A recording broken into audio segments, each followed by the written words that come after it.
नमस्कार, मैं विनोद राणा एक बार फिर से आप सभी का स्वागत करता हूं, अभिनंदन करता हूं आपका अपने इस चैनल एजुकेशन विद एंटरटेनमेंट पर। विनोद राणा एक बार फिर से आप सभी का स्वागत करता हूं, अभिनंदन करता हूं आपके अपने इस चैनल एजुकेशन विद एंटरटेनमेंट पर। तो बेटा देखिए, आज हम पढ़ने वाले हैं फैराडे के वैद्युत अपघटन के नियम, है ना। और ये बहुत ही इंपॉर्टेंट टॉपिक है, इस पे बहुत से न्यूमेरिकल्स भी बनते हैं, बहुत अच्छे क्वेश्चंस भी बनते हैं। तो आज हम समझते हैं फैराडे के वैद्युत अपघटन के नियम।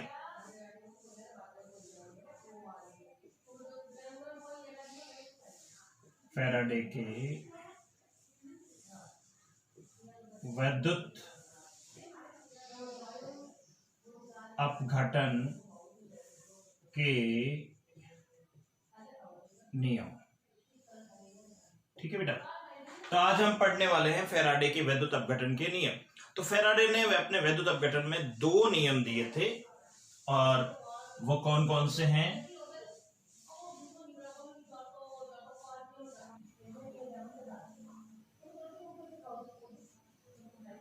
नंबर 1, फैराडे के वैद्युत अपघटन का प्रथम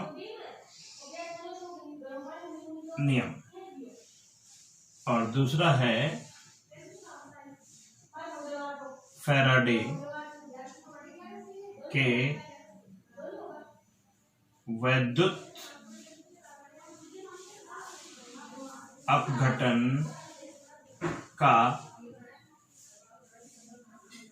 द्वितीय नियम। ठीक है बेटा, तो फैराडे ने अपने वैद्युत अपघटन के दो नियम दिए, एक फैराडे के वैद्युत अपघटन का प्रथम नियम और दूसरा फैराडे के वैद्युत अपघटन का द्वितीय नियम। तो देखिए, इन दोनों नियमों को समझने से पहले मैं एक बार आपको रिवाइज करवाता हूं। मान लीजिए इसमें मैंने कोई वैद्युत अपघट्य लिया, ये कोई वैद्युत अपघट्य लिया, और सपोज मैंने ये लिया NaCl का गलित अवस्था या संगलित अवस्था। अब इसमें एक लगा दिया मैंने कैथोड, ये लिया मैंने कैथोड, और एक लगा दिया मैंने एनोड। ये कैथोड और एनोड, इसको बैटरी के माइनस से जोड़ दिया, इसको बैटरी के प्लस से जोड़ दिया है। तो ये वैद्युत अपघटनी सेल है, इसमें मैंने एक वैद्युत अपघट्य लिया NaCl, और इससे में विद्युत धारा जब प्रवाहित करेंगे तो इसमें क्या होगा, NaCl का सबसे पहले तो वियोजन होगा, Na प्लस बनेगा और Cl माइनस। तो ये हम सब जानते हैं, कैथोड पर सोडियम जाएगा और क्लोराइड जाएगा एनोड पर। ये कैथोड है, इस पे सोडियम आएगा और अपनी एक परत बना लेगा इसके चारों ओर, तो इसकी जो है मोटाई बढ़ती जाएगी।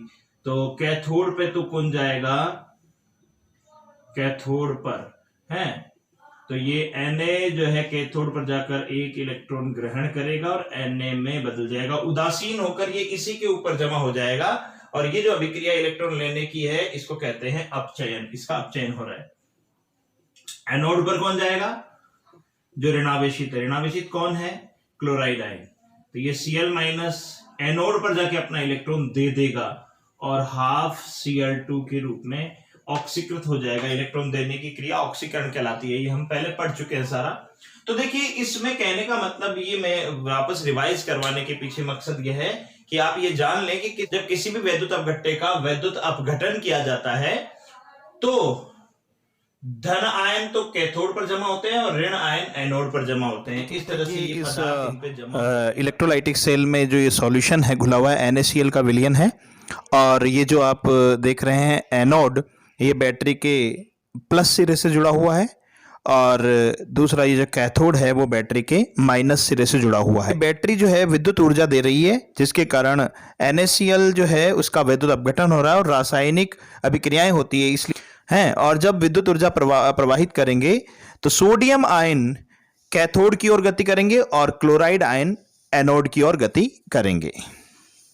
अब देखिए ये पदार्थ जो जमा हो रहे हैं इनकी कितनी मात्रा जमा हो रही है, कितने समय में हो रही है, ये सब बातें बताई फैराडे ने अपने प्रथम नियम में। और फैराडे क्या कहते हैं कि जब किसी वैद्युत अपघट्टे में विद्युत धारा का प्रवाह किया जाता है तो इलेक्ट्रोडों पर जमा होने वाले पदार्थ की मात्रा, इलेक्ट्रोडों पर जमा होने वाले पदार्थ की मात्रा प्रवाहित की गई विद्युत की मात्रा के समानुपाती होती हैं।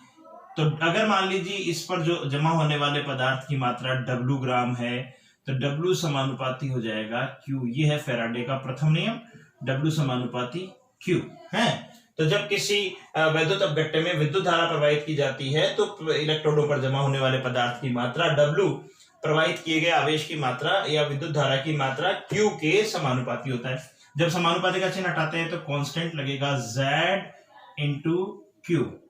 ये हो गया समीकरण 2। चूंकि अच्छा यहां पर Z जो है वो एक समानुपाती स्थिरांक है, Z जो है एक समानुपाती स्थिरांक है जिसे वैद्युत रासायनिक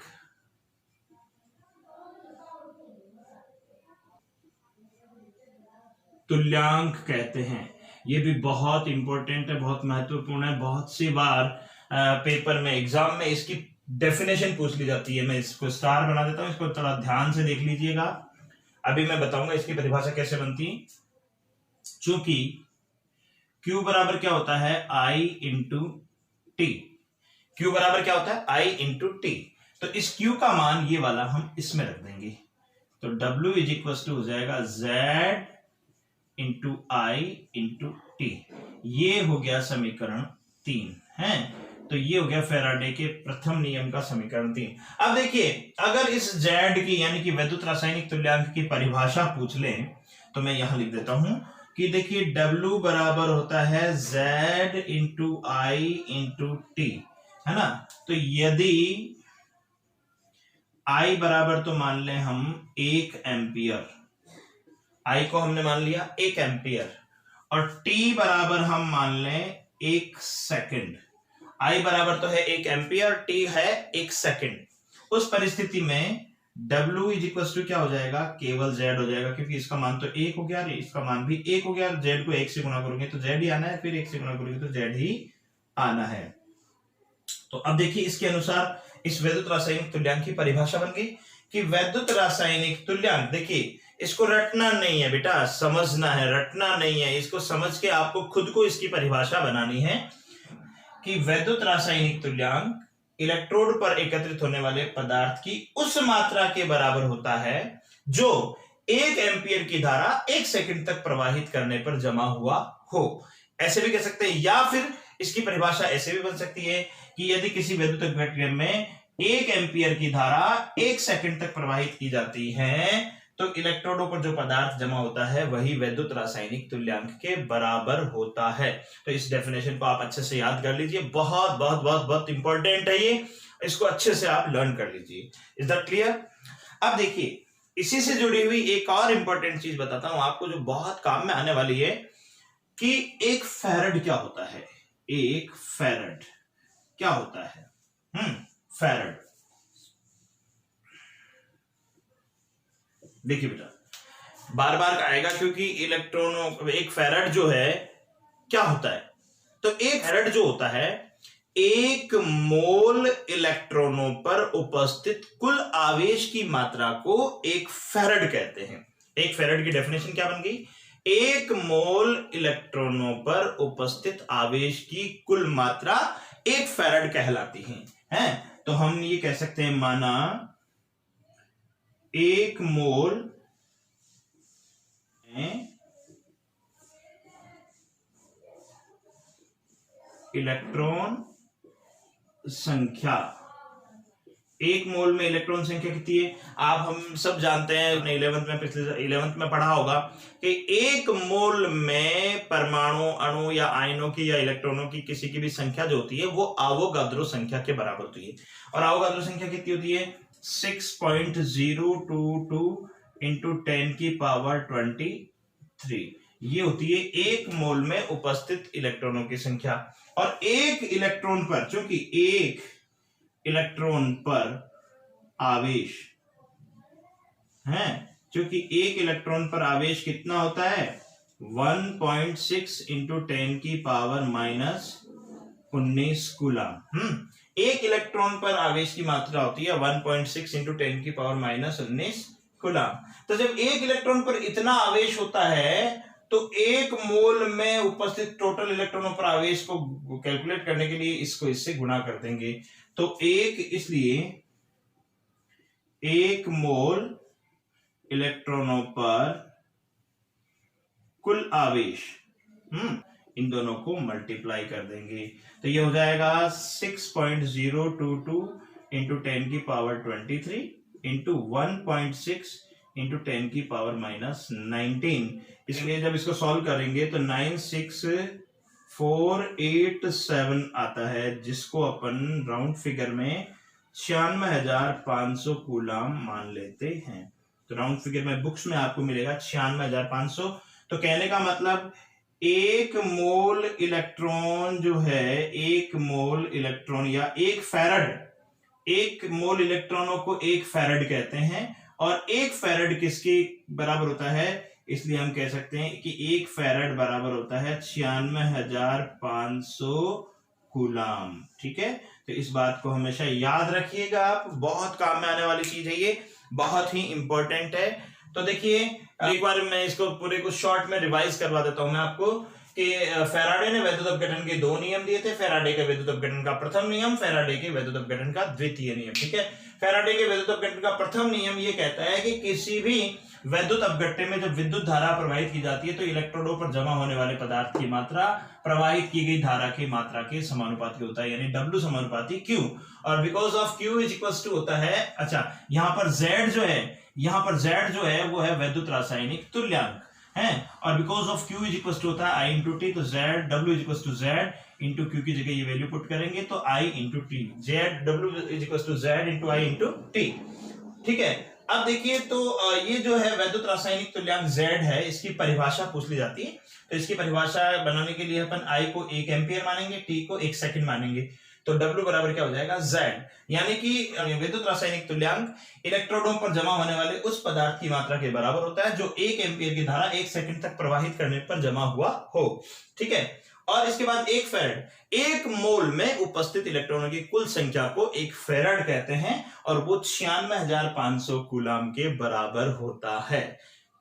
ओके, अब मैं आपको बताता हूं कि इस पे न्यूमेरिकल कैसे बनते हैं। अब देखिए इस पर एक प्रश्न कैसे बन सकता है, इस पर किस तरह का प्रश्न बन सकता है कि देखिए पहले अभिक्रिया लिख दी जाएगी, Al3+ + 3 इलेक्ट्रॉन गिव्स Al। उपरोक्त अपघटन में 40 ग्राम एल्यूमिनियम जमा होने के लिए कितने कूलम की आवश्यकता होगी, ये प्रश्न आ गया। ठीक है, तो इस प्रश्न को कैसे सॉल्व करेंगे, सबसे पहले आप ये अभिक्रिया लिखिए, तो Al3+ + 3 इलेक्ट्रॉन गिव्स Al। ठीक है, अब ये कितने मोल है, यहाँ पर सीधी सी बात है, यहाँ लिखा हुआ देखिए 1 मोल, ये कितने मोल है 3 मोल, ये कितने मोल है 1 मोल। तो 1 मोल में उसके अणुभार या परमाणु भार के बराबर ही ग्राम में मात्रा होती है, क्योंकि मोल बराबर क्या होता है, मोल बराबर ग्राम में भार बटे अणुभार। तो यहां तो एल्यूमिनियम है, इसका परमाणु भार या अणुभार जो भी है वो 27 होता है, तो यहां हो जाएगा ये ग्राम में भार बराबर अणुभार, इधर लाओगे ये 1 मोल हो गया, 1 बराबर ये ग्राम में भार बटे इसका परमाणु भार होता है 27, तो इसको इधर ले लो, तो ये ग्राम में भार बराबर क्या हो जाएगा 27 ग्राम, तो यहां लिख दें आप 27 ग्राम। ठीक है, और इधर 3 मोल का मतलब 3 फैराड, क्योंकि 1 मोल में 1 फैराड के बराबर इलेक्ट्रॉन होते हैं, अभी हमने पढ़ा था 1 मोल में आवेश की मात्रा 1 फैराड के बराबर होती है, तो 3 मोल में कितने फैराड के बराबर होंगी, 3 फैराड के। तो ये तय हो गया। अब इस फैराड को पहले कूलाम में पूछो, क्योंकि क्वेश्चन में जो है आवेश कूलाम में पूछा, तो इसको कूलाम में बदल लो, है ना। तो 3 फैराड बराबर हो जाएगा 3 इंटू फैराड की मात्रा 96500, है ना। फैराड को कूलाम में बदलने के लिए 96,500 से गुणा कर देते हैं, तो ये आपका कूलाम आ गया। हम सॉल्व करेंगे तो आएगा 289500 कूलाम। आगे क्या होगा, इसको कैसे सॉल्व करेंगे, तो देखिए चूंकि अब 27 ग्राम के लिए 27 ग्राम एल्यूमिनियम के लिए आवश्यक आवेश है।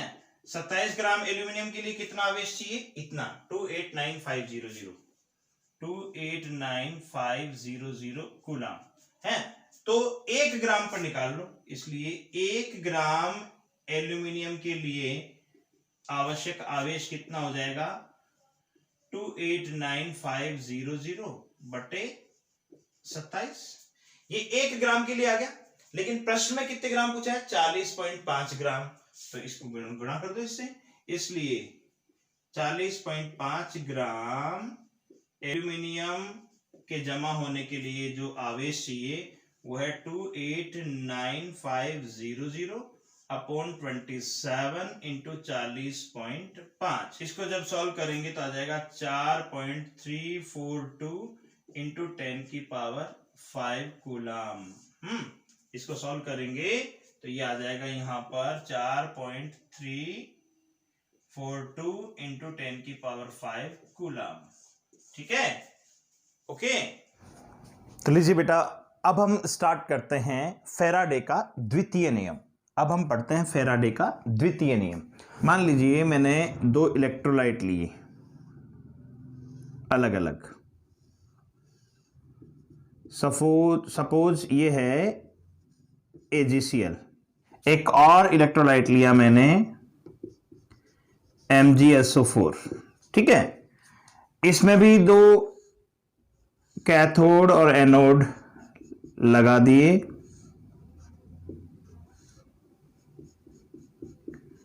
और इसमें भी 2 कैथोड और एनोड लगा दिए। अब देखिए, इन दोनों को मैंने एक श्रेणी क्रम में जोड़ दिया, ऐसे एक सीरीज में जोड़ दिया। और जैसे ये कैथोड, ये एनोड, ये कैथोड और ये एनोड, इन दोनों को मैंने एक ही बैटरी से जोड़ दिया, ये माइनस ये प्लस। ठीक है, इन दोनों को मैंने एक ही बैटरी से जोड़ दिया। तब जब 2 अलग अलग विद्युत अपघट्य, देखिए ये AgCl है, ये MgSO4 है, दोनों इलेक्ट्रोलाइट अलग अलग है, दोनों वैद्युत अपघट्य अलग अलग है।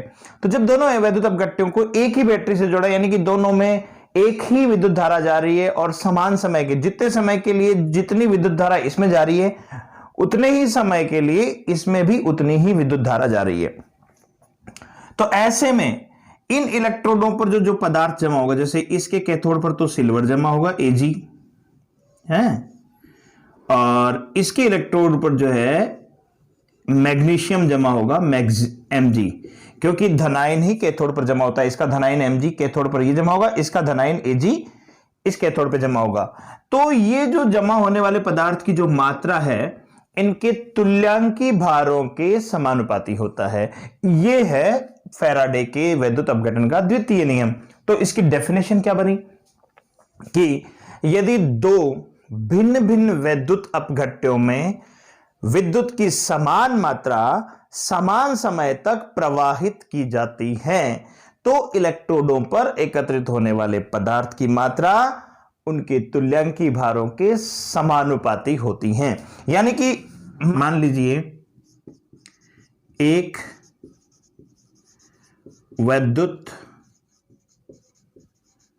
अपघट्य के लिए W1 समानुपाती E1, ये हो गया समीकरण 1। मान लीजिए ये इसके लिए हो गया। दूसरे वैद्युत अपघट्य के लिए, दूसरे वैद्युत अपघट्य के लिए हैं W2 समानुपाती E2, ये हो गया समीकरण 2। तो समीकरण 1 और 2 को जब हम डिवाइड करें, समीकरण 1 में समीकरण 2 का भाग दें, तब ये आ जाएगा W1 upon W2 is equals to E1 upon E2। ये हो गया इक्वेशन नंबर 3। अब देखिए, अभी अभी हमने देखा कि W1 upon W2 is equal to E1 upon E2 था समीकरण 3। ठीक है, अभी हमने प्राप्त किया समीकरण 3। अब देखिए फैराडे के विद्युत अपघटन के प्रथम नियमानुसार W बराबर क्या होता है, Z इंटू आई इंटू टी होता है। किसके अनुसार, फैराडे के प्रथम नियमानुसार। ठीक है, अब देखिए दोनों इलेक्ट्रोडों के लिए हम देखेंगे तो पहले इलेक्ट्रोड के लिए W1 बराबर Z1 इंटू आई इंटू टी, समीकरण दे दिया इसको 4। देखिए मैंने I और T को 1 नहीं दिया है, क्यों नहीं दिया, क्योंकि I और T दोनों में समान है। दूसरे विद्युत अपघट्य के लिए W2 बराबर Z2 इंटू आई इंटू टी, ये हो गया समीकरण 5। समीकरण 4 और 5 के मान समीकरण 3 में रख देंगे। Z1 W1 की जगह तो ये मान रख दीजिए, Z1 इंटू आई इंटू टी अपॉन W2 की जगह ये रख दीजिए Z2 इंटू आई इंटू टी बराबर W1 अपॉन W2। तो I से I कैंसिल, T से T कैंसिल, तो W1 अपॉन W2 बराबर Z1 अपॉन Z2। समीकरण जो 6 है वो इस बात को इंगित करता है कि जो इलेक्ट्रोडों पर एकत्रित होने वाला पदार्थ है उसका भार वैद्युत रासायनिक तुल्यांक के समानुपाती होता है। अब देखिए बेटा, मैं फैराडे के प्रथम और द्वितीय दोनों नियमों को मिलाकर उनका एक कॉमन फॉर्मूला बनाता हूं जो दोनों नियमों पर आधारित न्यूमेरिकल्स को सॉल्व करने में आपकी मदद करेगा। ठीक है, तो देखिए हम जानते हैं फैराडे के प्रथम नियमानुसार, फैराडे के प्रथम नियमानुसार हैं, फैराडे के प्रथम नियमानुसार देखिए W is equal to Z into Q, ये आया था हमारे पास अगर आपको याद हो। लेकिन देखिए Z जो है, Z वैद्युत रासायनिक तुल्यांक और तुल्यांकी भार में ये संबंध होता है, Z इज इक्वल टू होता है E अपॉन F, यानी ये वैद्युत रासायनिक तुल्यांक जो है वो तुल्यांकी भार और फैराड इन दोनों के अनुपात के बराबर होता है। ठीक है, तो इसका मान इसमें रखेंगे तो W इज इक्वल टू हो जाएगा E upon F into Q है। अब देखिए ये हो गया समीकरण 2 और Q की जगह अपन I इंटू टी भी लिख सकते हैं। तो ये इक्वेशन आप अच्छे से लर्न कर लीजिए। ये इक्वेशन एक ऐसी इक्वेशन है जिसमें फैराडे के प्रथम नियम और द्वितीय नियम दोनों ही नियमों पर आधारित जो न्यूमेरिकल है वो आप मैक्सिमम न्यूमेरिकल आप इस पे सॉल्व कर लेंगे हैं। अब मैं आपको एक एग्जांपल देके बताता हूं इसका। तो देखिए बेटा, अब मैं आपको फैराडे के नियमों पर जो न्यूमेरिकल बनते हैं वो किस प्रकार से बनते हैं मैं आपको बताता हूं।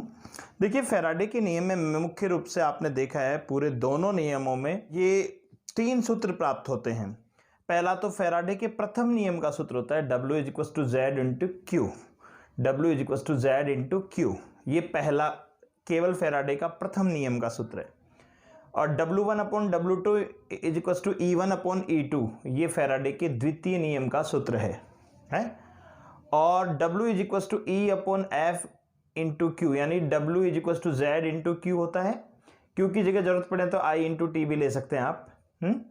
और W is equal to Z की जगह रख दिया E बाई F और ये Q अपनी जगह, ये इन दोनों को मिलाकर बनाया गया फॉर्मूला है। ठीक है, ये फॉर्मूला ऐसा है जिसमें ये फॉर्मूला तीसरा फॉर्मूला ऐसा है जिसमें फैराडे के प्रथम नियम और द्वितीय नियम दोनों ही आ जाते हैं। अब देखिए जैसे एक प्रश्न है, 90 ग्राम H2O के पूर्ण रूप से ऑक्सीकृत होने के लिए कितने कूलाम की आवश्यकता है? तो देखिए ग्राम वेट दे रखा है, W गिवन क्वांटिटीज देख लीजिए आप, गिवन क्वांटिटीज हैं और वो W इज इक्वल टू दे रखा है 90 ग्राम और Q पूछा गया है। तो देखिए Q दे रखा पूछा गया है, W दे रखा है, तो इसका मतलब ये वाला यानी फैराडे के वैद्युत अपघटन का प्रथम नियम हम काम में ले सकते हैं। लेकिन एक जो इसमें प्रॉब्लम आएगी वो है जेड। जेड हम कैसे लिखेंगे? तो जेड को आप छोड़िए, फिलहाल हमको तो केवल आवेश ज्ञात करते हैं। तो क्यू का इसको एक तरीका तो यह है कि सबसे पहले इसकी इक्वेशन लिखिए कि H2O को ऑक्सीकृत करते हैं तो 2H+, 2 तो H प्लस निकलेंगे और 1/2 O2 है प्लस 2 इलेक्ट्रॉन। ये इसकी इक्वेशन होती है जल के 1 मोल जल के ऑक्सीकृत होने में। तो यहाँ कितने मोल है? 1 मोल है। और आवेश यानी कि कितने इलेक्ट्रॉनों का? 2 मोल इलेक्ट्रॉनों पर आवेश के बराबर। ठीक है, ठीक है। अब देखिए 1 मोल में कितने ग्राम होते हैं जल के? सीधी सी बात है 18 ग्राम। और इसमें अगर इसको कूलाम में बदलें तो ये बन गया 2F, क्योंकि 1 मोल में 1 फैराड चार्ज होता है तो 2 मोल में 2 फैराड हो जाएगा। अब फैराड में F का मान लिखेंगे अपन, तो ये हो जाएगा 2 × 96500 कूलाम। ठीक है, समझ में आया? अब देखिए ये 18 ग्राम के लिए इतना कूलाम चाहिए आवेश, या आवेश है। तो इसमें कितने ग्राम के लिए पूछा है? 90 ग्राम के लिए। हमारे को इस इक्वेशन से कितने ग्राम का मिला? 18 ग्राम का। तो पहले इसको 1 ग्राम में बदल लो, फिर 90 से गुणा कर देना। तो लिखिए, देखिए चूंकि 18 ग्राम H2O के ऑक्सीकरण के लिए आवश्यक आवेश कितना होगा? 2 × 96500 कूलाम। तो 1 ग्राम के लिए कितना होगा? 1 ग्राम H2O के लिए कितना आवेश चाहिए? 2 × 96500 अपॉन 18। Is that clear? लेकिन कितने ग्राम चाहिए इसमें? 90 ग्राम के लिए।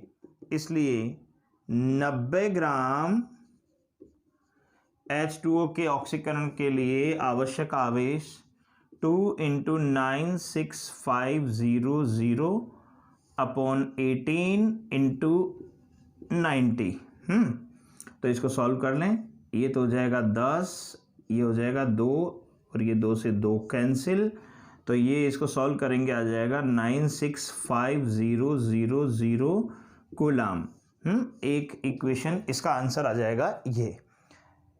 तो देखिए इस तरह से फैराडे के प्रथम नियम का यूज करते हुए अपन ने केवल जेड को बिना यूज किए इलेक्ट्रॉन के लेन देन से भी हम आवेश को ज्ञात कर सकते हैं। इसमें किसी और राशि की जरूरत नहीं होती।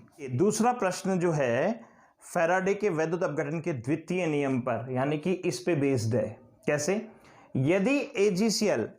यदि AgCl तथा कॉपर सल्फेट के विलयनों में विद्युत की समान मात्रा समान समय के लिए प्रवाहित करने पर 2.16 ग्राम सिल्वर प्राप्त होता है, तो प्राप्त होने वाले कॉपर की मात्रा ज्ञात कीजिए। तो यहां पर कौन कौन है? सिल्वर। ठीक है, पहले तो ये देखिए गिवन क्वांटिटीज कौन कौन सी है ना। तो सिल्वर का WAG है ना, WAG कितना है? सिल्वर का भार कितना प्राप्त हो रहा है? देखिए 2.16 ग्राम, 2.16 ग्राम। और W कॉपर पूछा गया है, और E यानी कि तुल्यांकी भार किसका? AG का। तो तुल्यांकी भार होता है परमाणु भार बटे उसकी संयोजकता। तो इसका परमाणु भार होता है 108 सिल्वर का, और संयोजकता होती है 1, तो इसका तुल्यांकी भार भी 108 हो जाएगा। इसी तरह से ACU यानी कॉपर का तुल्यांकी भार, कॉपर का परमाणु भार होता है 63.5, और कॉपर सल्फेट में कॉपर की संयोजकता है 2, तो इसका तुल्यांकी भार हो जाएगा 31.75। ओके, अब देखिए ये फॉर्मूला लगा दीजिए। तो WAG upon WCU is equal to EAG upon ECU। मान रख दीजिए 108, नहीं इसका WAG कितना है? 2.16 बटे WCU आपको कैलकुलेट करना है। EAG कितना है? 108 8 बटे ECU कितना है 31.75। तो अब आपको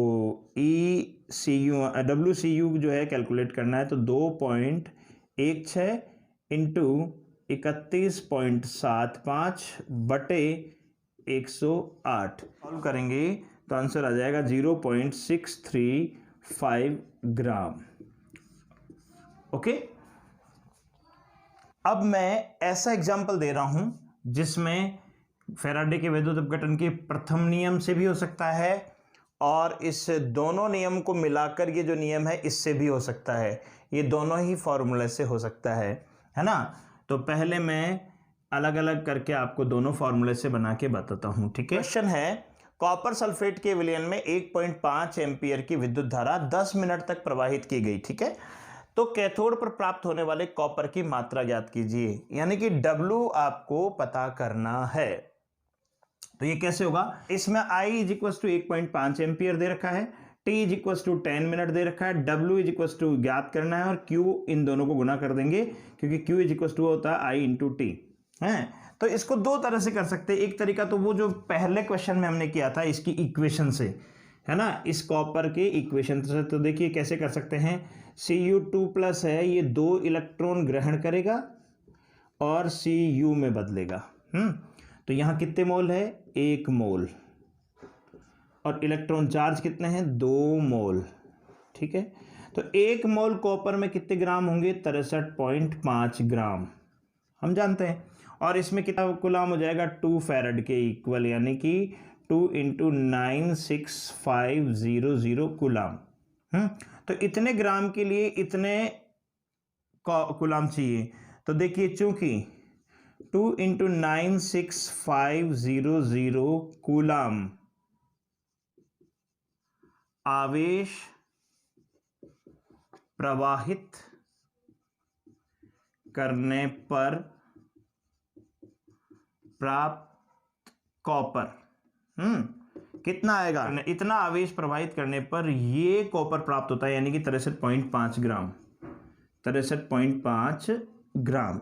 तो पहले 1 कूलाम के लिए निकाल लो, इसलिए 1 कूलाम आवेश प्रवाहित करने पर प्राप्त कॉपर बराबर 63.5 बटे 2 × 96500 ग्राम। ओके, अब आपके प्रश्न में कूलाम दे रखा है 15 कूलाम, इसलिए 15 कूलाम चार्ज प्रवाहित करने पर प्राप्त कॉपर 63.5 बटे 2 × 96500 इंटू 15, 0.296 ग्राम। देखिए एक मेथड तो इसका ये है कि इसी क्वेश्चन को हम दूसरे मेथड से भी कर सकते हैं, इस वाले मेथड से कि W = E/F × Q। देखिए E दे रखा है, E जो होता है ना कॉपर के लिए हैं, कॉपर का परमाणु भार होता है 63.5 और संयोजकता होती है 2, तो इसका तुल्यांकी भार हो गया 31.75 हैं। तो देखिए W हमको ज्ञात करना है, तो W = ये हो जाएगा E तुल्यांकी भार यानी 31.75 बटे फैराड यानी 96500 इंटू Q यानी टोटल चार्ज कितना 15 दे रखा है, इसको सॉल्व करोगे तो भी 0.296 ग्राम, ठीक है। तो बेटा आप और इस तरह के कई एग्जाम्पल आप खुद बना के प्रयास कीजिए, कोशिश कीजिए, और कोई प्रॉब्लम हो तो आप कांटेक्ट कीजिए। ओके, थैंक यू, धन्यवाद।